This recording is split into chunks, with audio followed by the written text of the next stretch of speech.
નમસ્કાર દોસ્તો, કેમ છો બધા મિત્ર? મજામાં હશો? આપણે આવી ગયા છે એકબીજા નવા વિડીયોને સાથે.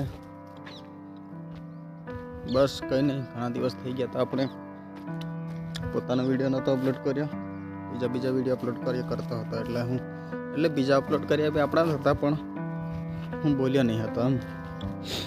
એટલે આજે ફરી પાછો વિડીયો અપલોડ કરું છું કે હું છે ને યાર, આજે ખેતરે આવેલો છે મેં. આ પાછળ બધું કપાસ તમને દેખાતો હશે, બધું અમારે વીણવાનું છે. પણ એક બાજુ બીજું ખેતર છે ને, પછી વીણવાનું ચાલુ છે. તો ત્યાં પતે પછી અહીંયા વીણવાનું ચાલુ કરવાનું છે. પછી આ મારી પાછળ બધા ખેતરો દેખાય છે, રોડવાળાના છે બીજા, અને આ પાછળનું છે આપણું જ છે આ. પણ આ વખતે કપાસમાં કંઈ યાર રાગ નહીં, કંઈ એટલે કશું જ નહીં એમ. હવે બધું પૂરું જ છે આ વર્ષે. કપાસમાં કંઈ ભાવ બી નહીં, કપાસ બી એટલો થાય નહીં. તો આ વખતે કપાસમાં વાગવાની છે યાર.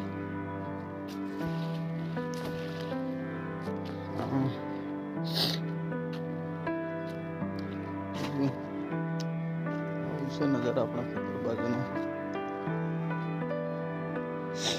મેં મિમલ ખાયા કરશું એટલે હું પટપટ ખાયા કરે એમ તમે કરતા હશો. પણ મિમલ સુટકી તો અલગ આવતી હતી એમ કે મેં નહીં જોઈ, પણ આગળના બીજા કે પહેલાં સુટકી આવતી હતી ના અમને છે યાર. કપાસ તો આમાં થોડા ડીંડવા છે યાર. જો પાછું વળે એવું તો છે, પણ હા બીજું નવા પાન આવે, આગે ફૂલ આવે ને પાછા લાગે ત્યારની વાત યાર. બાકી ત્યાં સુધી એવું જ છે. બીજું તમને હું બતાવું, આવું છે યાર. હવે પાણી ખેતી ના કરાય એ વિચારું છે. કપાસ કરવાનો પણ થોડો માપનો કરવાનો. બીજી વેરાયટી આપણે બદલીને કરીએ તો એકમાં ફાયદો થાય, તો એકમાં નુકસાન થાય તો બી એકમાં ફાયદો થાય. એ રીતના ખેતી કરવું પડે.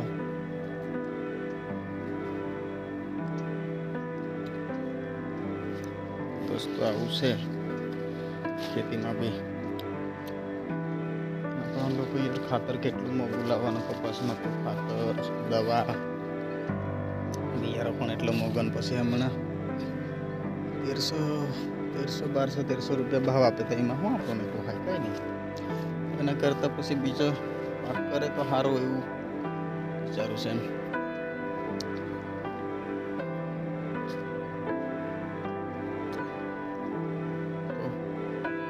બસ મિત્રો આવું છે આપણા વાડી બાજુના. હમણાં તો ધુમ્મસ એટલું બધું પડેલું છે ને કે વાતાવરણ એમ પેલું બરફ પડ્યો હોય ને એવું લાગે.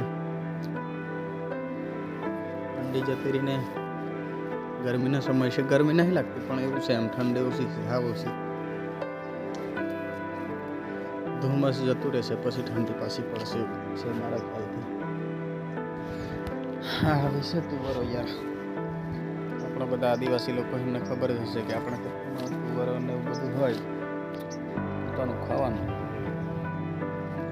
મસ્ત મજા, એકદમ ગામડાની જીવન બહુ મસ્ત મજાની લાય યાર.